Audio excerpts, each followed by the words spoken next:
being relieved from or change should ever mean. That can never be what life and liberty means. Our lives and survival should never be tied down to the capacity of how much we can work. Our ancestors did not fail. They opposed it. Their existence opposed white America. This fight is an extension of our ancestors' endless pursuit for life and liberty. Not white America's version, but rather the version of indigenous and black ancestry that knows life is found outside of production and exploitation. Life is not created by the hands of looming death. The version that knows when you are born with the right to life. A right that should never be reprimanded by your capacity of labor and production. The truth is white America was formed in opposition to life and liberty, grown out of the foundations of capitalism, out of the drainage of black and brown bodies.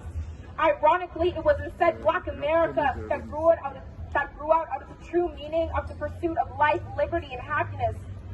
Today marks the start of our resistance without the dead weight of electoral politics that consume parts of our movement.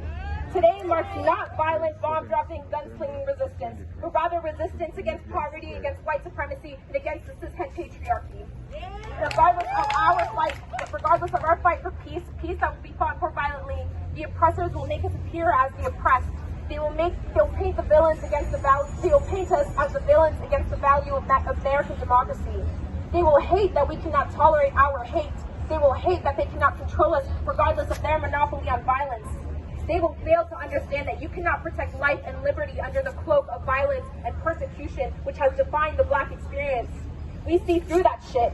A generational 400-year passed down experience of colonialism, slavery, and segregation sees through that shit.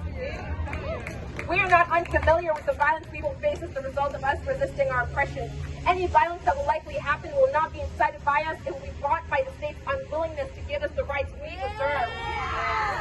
So when they tell us we are violent, we remind them that denial of opportunity, denial of security, denial of protection, and denial of safety is violence.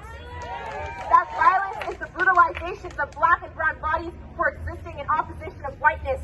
That violence is using punishment as a form of accountability.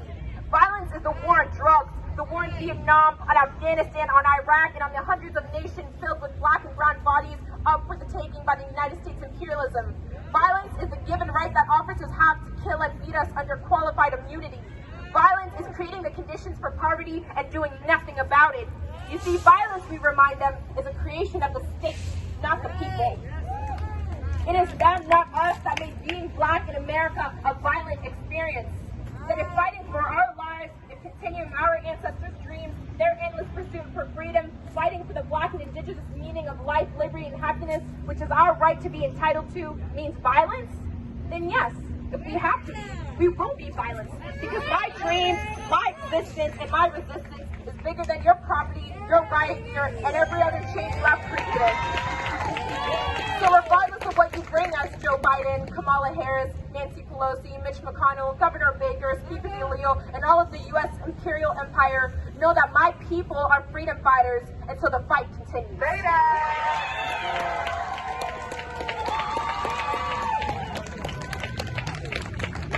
Word.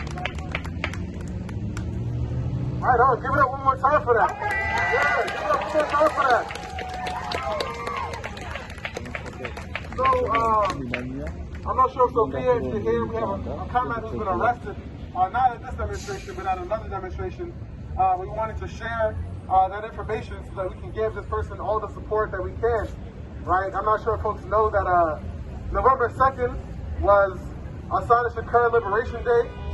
Make some noise if you know Assata Shakur.